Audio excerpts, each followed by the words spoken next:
Então vamos iniciar. Eu agradeço mais uma vez a presença de todos.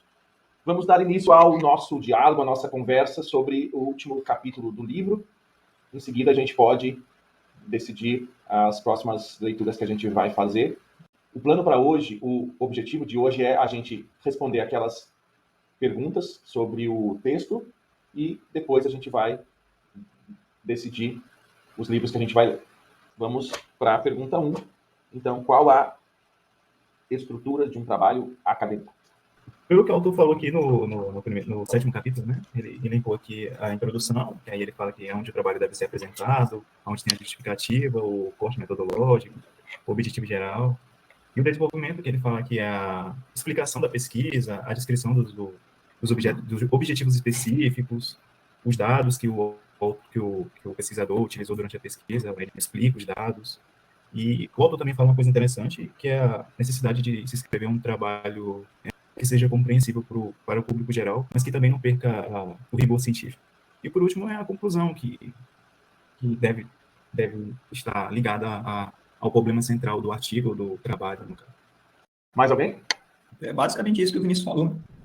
A ideia de introdução, desenvolvimento e conclusão é a base geral, e cada um desses três tópicos tem as suas especificidades.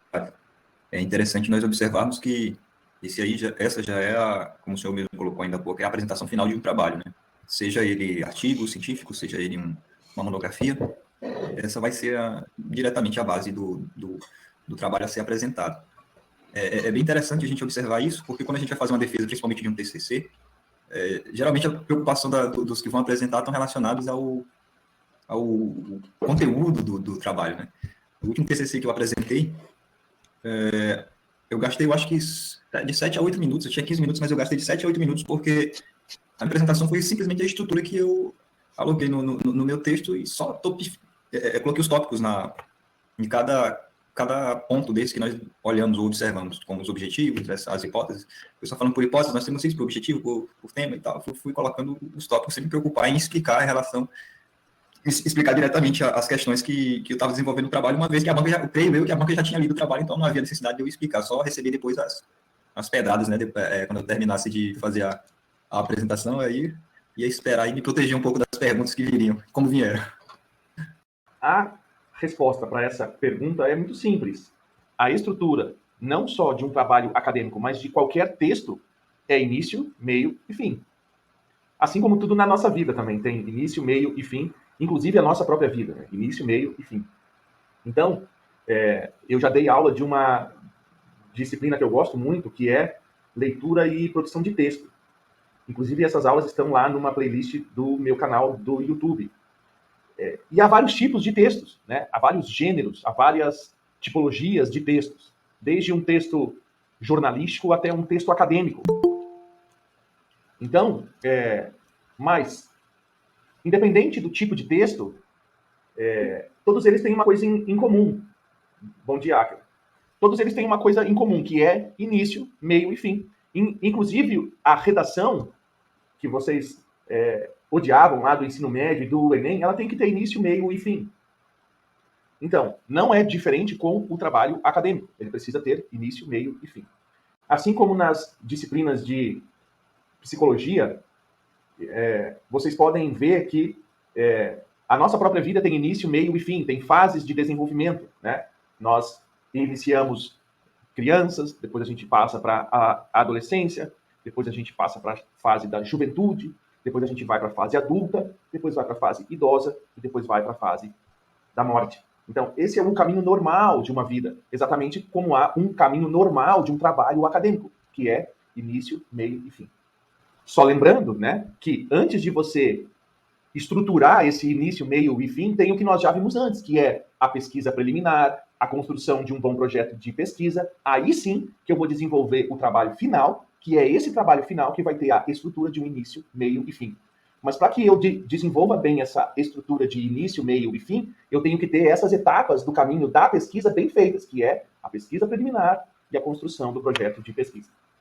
Já que o Sóstenes adiantou isso, nós vamos ter uma pergunta específica sobre banca de defesa de trabalhos acadêmicos. é muito curioso os alunos ficarem muito nervosos, não somente na produção do TCC, mas principalmente na banca do TCC, que é quando ele vai apresentar a sua pesquisa e defendê-la perante uma banca, que, como o Sóstenes adiantou, a função da banca é te pressionar, é ver se você realmente se preparou para defender aquilo que você escreveu. Então, geralmente, o aluno... Como que é uma banca? Independente se for de graduação, especialização, mestrado ou doutorado. Todas essas bancas têm uma mesma estrutura. Ela tem a abertura, que é feita pelo seu orientador. Depois, o orientador passa a palavra para você, que vai ter um tempo para apresentar a sua pesquisa. E como o Sóstenes falou, essa apresentação tem que ser muito objetiva. Porque, em tese, os avaliadores eles já leram o seu texto. Então, você não tem que se aprofundar sobre o seu texto. Não é uma apresentação vertical, profunda sobre o seu texto, e sim horizontal, panorâmica, superficial do seu texto. Em seguida, o orientador passa a palavra para os avaliadores, que terão um tempo para criticar, demonstrar os defeitos do seu texto, te questionar alguma coisa sobre, geralmente é sobre teorias, geralmente é sobre metodologia. Então, por quê? Por que os avaliadores vão mais nesses dois temas? Porque são os temas mais polêmicos, o referencial teórico e a metodologia que você usou. E, consequentemente, as conclusões que você chegou. Então, e ao final, todos que estão na sala saem da sala, a banca delibera sobre a sua nota e sobre a sua aprovação ou reprovação, depois todas as pessoas entram novamente na sala, o presidente orientador dá o anúncio da nota e da aprovação ou reprovação, e todos vivem felizes para sempre. Então, esse é o procedimento normal de uma banca de defesa de trabalho acadêmico. Certo? Professor, fala, professor. É interessante a gente observar que esse nervosismo, quando que surge, geralmente é por medo, né, dos julgamentos que nós teremos, das pressões que nós receberemos diante da banca. Só que nós temos que lembrar que nem mesmo o nosso orientador é tão expert no nosso objeto de pesquisa quanto nós. Porque o nosso objeto de pesquisa, na verdade, ele é um objeto que nós vamos investir tempo nele. E talvez tenha, né, outras pessoas que também investiram tempo, mas na apresentação da banca a gente tem que ter a ideia que nós somos vou colocar em parênteses aqui, nós somos os especialistas naquele objeto pesquisado. Eu creio que essa visão, não com arrogância, é claro, mas essa visão, ela ajuda a gente a apaziguar um pouco aí o estado de espírito em relação ao nervosismo. A gente precisa, se a gente estudou verdadeiramente, claro, se pesquisou de verdade, a gente tem que entender que nós somos os detentores ali do conhecimento sobre aquele determinado assunto específico. E é muito importante entendermos isso, que julgamento, as pressões, elas vão vindo, nem adianta correr, né? A Ana Carolina Barbosa perguntou aqui como é que ocorre o processo de escolha da banca, né? Geralmente, assim, lá na UFP, a turma é quem escolhe, né? Os que vão ser examinados, os alunos, que escolhem, claro, tem o professor orientador, e ele também dá algumas instruções. No meu caso, eu vou falar de forma bem específica, no meu caso, eu deixei para que o professor escolhesse lá a banca, eu não dei pitaco em nada, deixei que ele escolhesse. Não, professor, escolhe aí o senhor já vê aí os que estão devendo favor para o senhor, e aí bota na banca, para ajudar.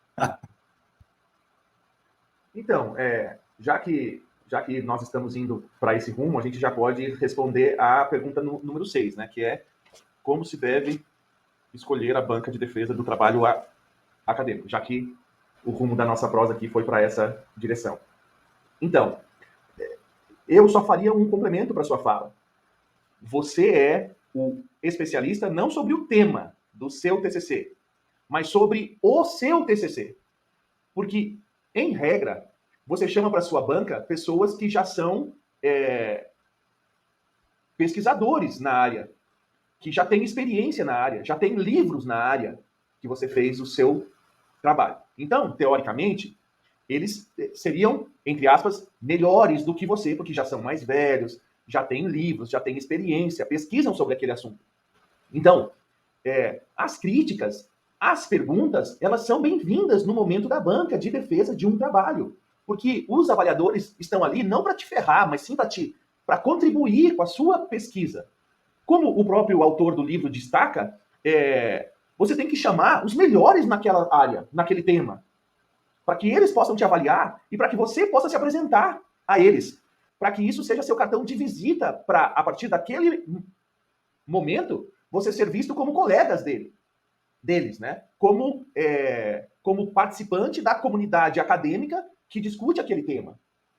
Então, concluindo, você e somente você sabe o que você passou e sabe mais do que todos o seu trabalho que você está apresentando.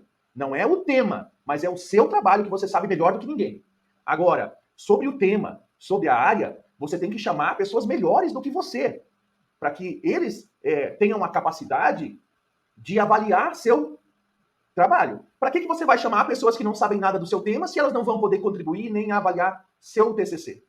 Então, respondendo a Ana Carolina, como que se deve escolher? Em regra, o aluno e o orientador devem chegar num consenso sobre as pessoas indicadas para a banca.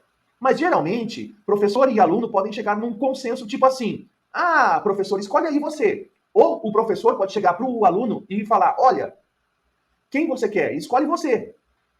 Geralmente, em uma banca de TCC, especialização e dissertação, são 3 membros. O orientador e mais 2. Esses mais 2, geralmente, é uma pessoa interna à instituição, da qual faz parte o aluno e o orientador, e a outra pessoa é externa à instituição. Geralmente é dessa forma, mas em função da praticidade, geralmente pode acontecer também dos 2 avaliadores serem internos à instituição. Um outro aspecto que o autor traz é que essa escolha depende de relações pessoais, institucionais e de agenda também. Por exemplo, muitas vezes um convidado externo não pode participar da banca em função da sua agenda. Esse processo de escolha da banca é muito delicado também, porque, como vocês devem saber e já devem ter percebido, tem algumas rixas pessoais e teóricas dentro dos programas de pós. Então, geralmente, aquele aluno segue uma linha teórica e o convidado segue outra linha, então isso de vez em quando dá uns choques que são muito pesados, mas ao mesmo tempo são muito ricos também, porque geralmente o público que vai na banca quer ver isso, quer aprender e ver sendo discutidas as teorias, as abordagens diferentes sobre um tema. Então, isso pode ser negativo, mas também tem o seu lado positivo de pluralidade dentro do universo científico, acadêmico e universitário. E para completar essa pergunta número 1 sobre a estrutura, eu queria fazer só um comentário sobre a linguagem também. Tem muitos alunos que pensam que um trabalho acadêmico, para ser levado a sério, tem que ter uma linguagem jurídica muito técnica. Isso é um engano muito grande. A linguagem de um trabalho acadêmico tem que ser a mais simples e objetiva possível, se é que isso exista na nossa linguagem, né? Então, você não pode usar o famoso juridiquês e pensar que um trabalho acadêmico é a mesma coisa que uma peça processual. Não é assim. Então, você tem que ter muito cuidado com a linguagem que você usa no trabalho acadêmico, tentando torná-la a mais simples possível, para que todos tenham acesso a esse seu texto e possam compreendê-lo de um jeito mais fácil. Outra coisa, para falar sobre a banca também. Muita gente tem dúvida se deve apresentar em pé, sentado, se deve ter slides ou não. Isso depende de cada um. Você tem que apresentar do jeito que você se sentir mais à vontade. A dica que eu sempre dou é treine bastante. Treine sentado, treine em pé, treina filmando você, treina gravando você, treina na frente de um espelho. Enfim, tem várias técnicas de oratória que você pode treinar para que a sua fala seja boa, para que você se sinta mais tranquilo no momento da apresentação. Esse convidado externo, quando se fala, ele obrigatoriamente tem que ser outro professor de uma outra instituição ou ele pode ser membro de um outro setor da sociedade? Tá. Muito boa a sua dúvida. Ele não precisa ser necessariamente professor. Ele pode ser juiz, ele pode ser advogado, ele pode ser qualquer outra profissão jurídica fora da academia. Mas ele precisa ter a titulação, ao menos, de especialista ou até de mestrado. Então, a depender da instituição, o convidado externo não precisa ser do mundo acadêmico necessariamente, mas ele precisa ter a titulação compatível que dê a ele as condições para que participe dessa banca e que possa avaliar com um mínimo de qualidade aquele trabalho acadêmico. Não necessariamente ele precisa ser da área jurídica. Por exemplo, se seu tema for de filosofia do direito, você pode chamar um filósofo. Se o seu texto for sobre história do direito, você pode chamar um historiador. Se o seu tema for sobre sociologia jurídica, você pode chamar um sociólogo, um antropólogo, e etc. Tudo vai depender do seu tema. Acho que, voltando ao que o senhor falou, ainda há pouco, sobre a questão da organização, se vai ser com slide, se vai ser em pé, sentado, creio que uma das coisas primordiais que nós, quando formos apresentar algum trabalho, ou qualquer tipo de trabalho, na verdade, é elaborar uma espécie de roteiro, né, para que a gente não se perca nos nossos argumentos e para que isso seja tido como bem objetivo no desenvolvimento do trabalho apresentado. Eu creio que um dos maiores erros de alguns alunos é a não elaboração desse roteiro, né, que impossibilita ele de tornar de forma bem clara, concisa e abrangente a apresentação que ele vai fazer. Por exemplo, a gente pode comparar uma banca com um jornal. Por exemplo, pensem no Jornal Nacional. Antes de entrar no ar, eles já têm definidas todas as partes do jornal. O que vai ser imagem, o que vai ter o repórter, o intervalo, os minutos para cada parte, a música de cada parte, os convidados, etc. e etc. Quando eu faço um vídeo, eu tenho todo o roteiro preparado por escrito. Eu treinei antes, só depois é que eu filmo. Então, um trabalho acadêmico, por envolver a nossa imagem, a nossa fala, você tem que treinar. Você tem que pôr uma roupa confortável. Você tem que treinar muito, sozinho, com sua família, com seu orientador. Você tem que treinar muito para que isso te dê segurança. É a mesma coisa que um jogo de futebol. Um jogador passa mais horas treinando do que propriamente no jogo. Então, já que a gente usou a metáfora do jogo no nosso encontro passado, a banca de TCC é a nossa final de campeonato. A gente tem que estar se preparando para ela desde a pesquisa preliminar. A gente tem que ter tido participações em vários congressos, em vários eventos, antes de apresentar a final da Copa do Mundo, que é a banca de TCC.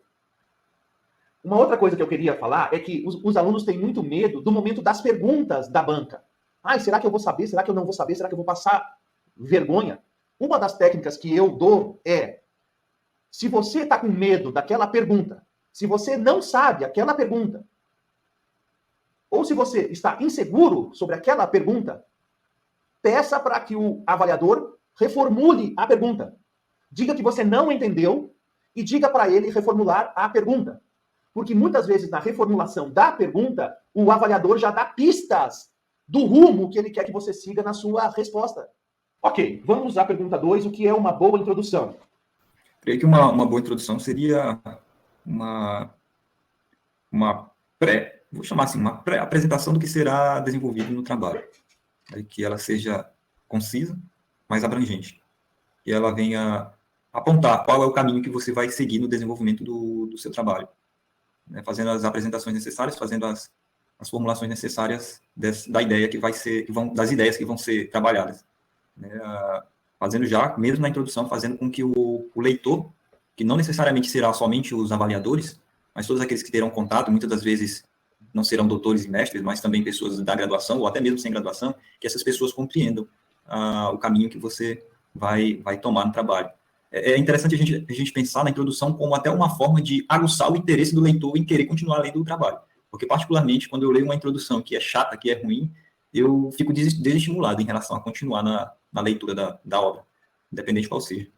Quando deve ser feita a introdução? É a última parte do trabalho, depois de o pesquisador já ter feito tudo. Aí que vai fazer a introdução. Um dos maiores erros dos alunos é começar o trabalho de pesquisa ou o projeto de pesquisa pela introdução.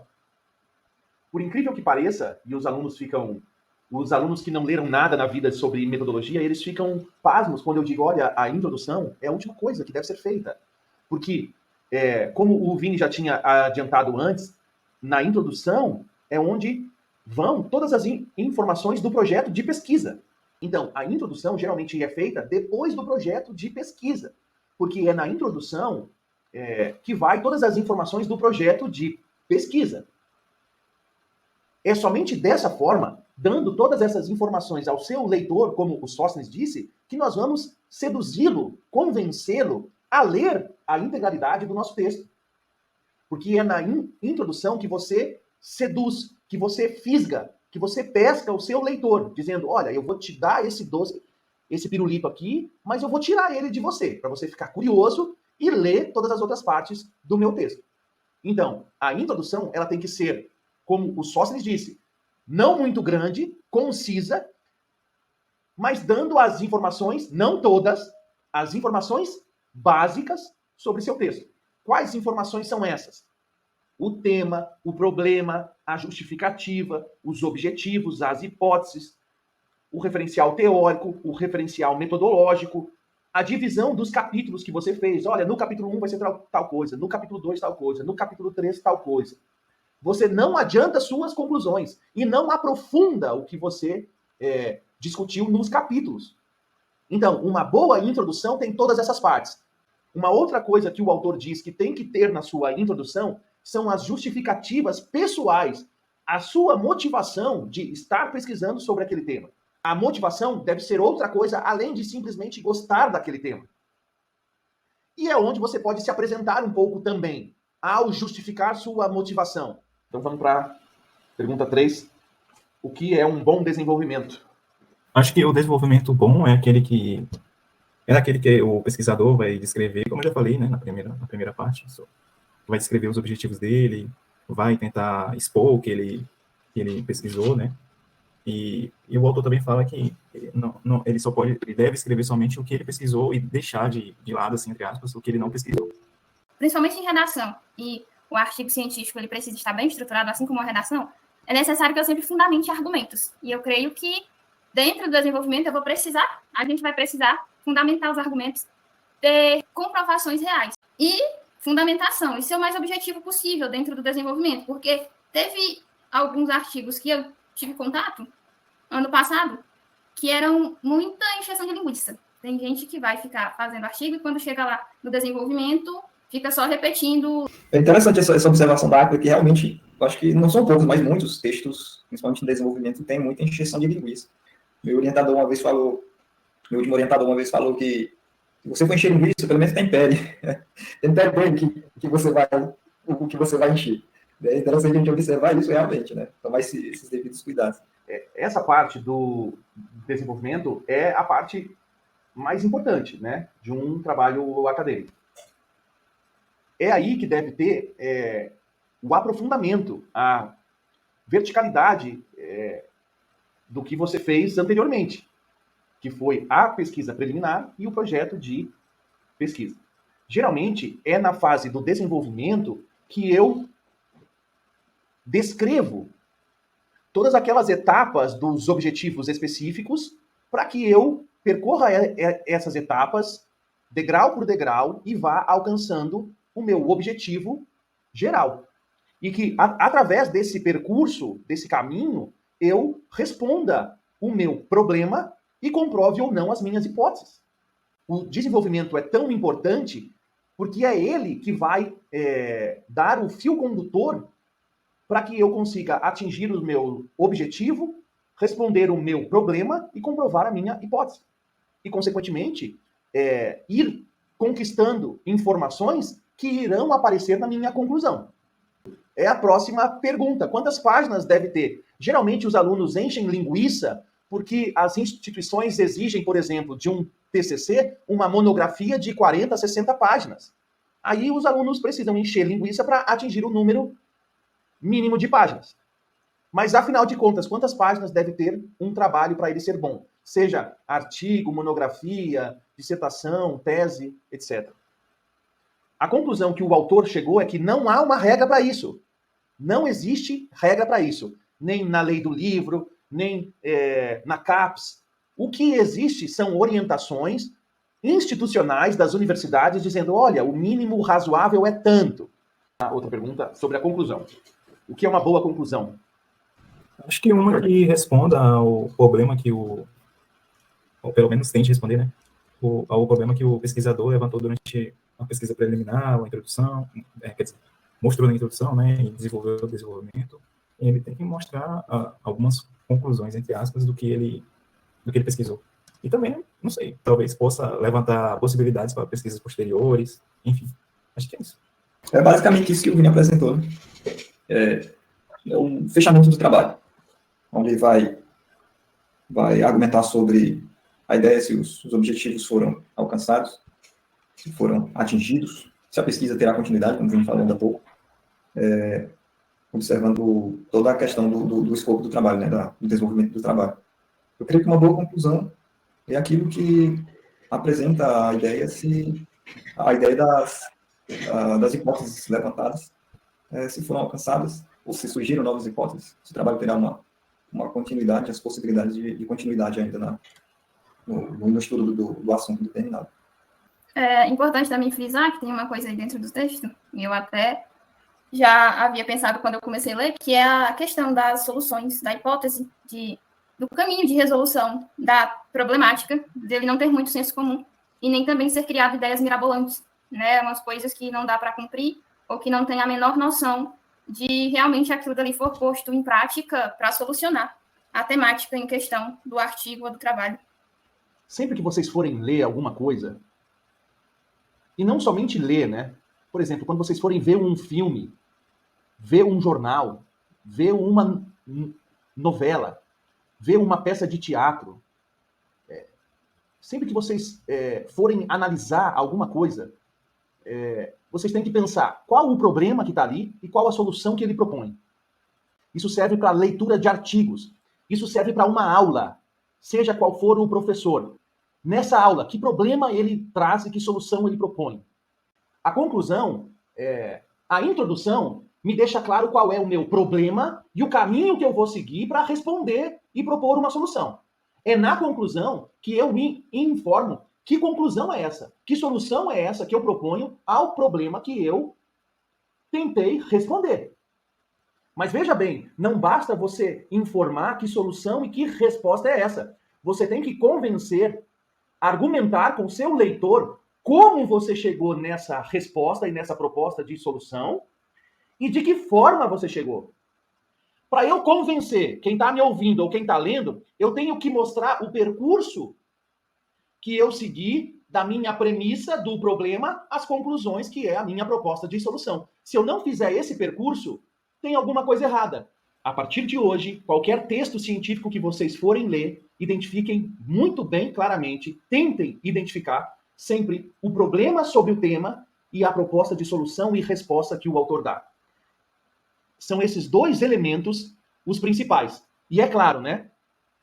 Como ele chegou naquela proposta de resposta é onde entra o referencial teórico dele e o método que ele segue. A ponte entre essas duas margens do problema e da proposta de solução é a teoria e o método. Como escolher boas revistas e bons congressos? O autor cita algumas revistas para a gente procurar revistas de autores que a gente tem como referência, pedir conselhos, né? Como o senhor, acho que enviou um dia desses, semana passada, um link de uma revista que o senhor ia publicar, e no nosso caso bem específico de revistas que publicam artigos ou trabalhos de alunos de graduação. Então, uma das formas que você tem para escolher bons congressos e boas revistas é que eles sejam temáticos. Por exemplo, se o meu tema de pesquisa é filosofia do direito, eu vou para congressos e revistas que sejam do mesmo tema. Uma outra coisa que o autor diz é que você deve priorizar revistas que sejam abertas, ou seja, que estejam na internet de forma aberta, que todos tenham um acesso sem pagar. Uma outra ideia que é muito interessante é que reprovações do seu texto para publicação e críticas serão muito normais. Então, você tem que aprender a lidar com essas reprovações e com essas críticas. É claro que umas você leva a sério, outras você não leva a sério porque estão incorretas. Você tem que saber diferenciar isso. E que isso faz parte do mundo acadêmico. E que uma das formas de você perdoar seus professores e seus avaliadores é sendo professor e sendo avaliador. É só quando você se dá conta, na pele, dessas experiências, é que você passa a ser mais tolerante com aqueles que foram seus avaliadores e seus professores. A relação entre pesquisa, pesquisar e pesquisador, ela é uma relação circular. Porque quando você faz uma pesquisa, o ato em si de pesquisar torna você um pesquisador.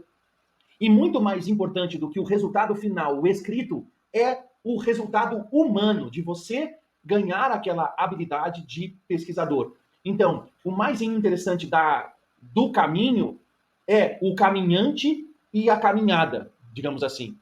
Então, muito mais interessante do que o resultado da pesquisa em si, é o caminho do pesquisar e a pessoa pesquisadora que você se torna. Então, isso é muito mais interessante do que qualquer outra coisa.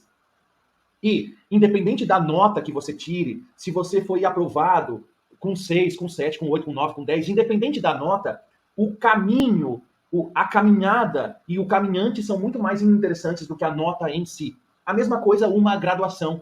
Independente se você foi um bom aluno ou um mau aluno, a pessoa que você se torna depois que você se forma, a formação que você ganha, isso muda qualquer ser humano.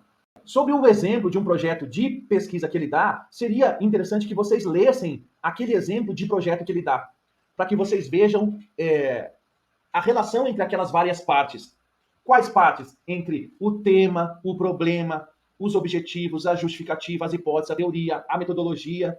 Então, é muito interessante que vocês leiam esse exemplo de pesquisa que ele dá, para que vocês tenham contato com um bom projeto de pesquisa, para que a partir daqui vocês construam os seus bons projetos de pesquisa. E para finalizar, esse exemplo de projeto vocês encontram no anexo 1 e no anexo 2 do livro ele traz uma carta aos alunos, né? Uma carta aberta aos alunos, onde nos 2 últimos itens eu achei muito interessante aquilo, perdoe seus professores e sejam felizes nesse percurso de pesquisa, com ou sem Lattes, né? Isso que eu achei muito interessante. A vida é muito maior e vai muito mais além do que o Lattes. Então, não tornem a sua vida, não reduzam a sua vida ao Lattes. Há uma vida muito maior e muito mais além do que isso, para que vocês sejam plenamente felizes.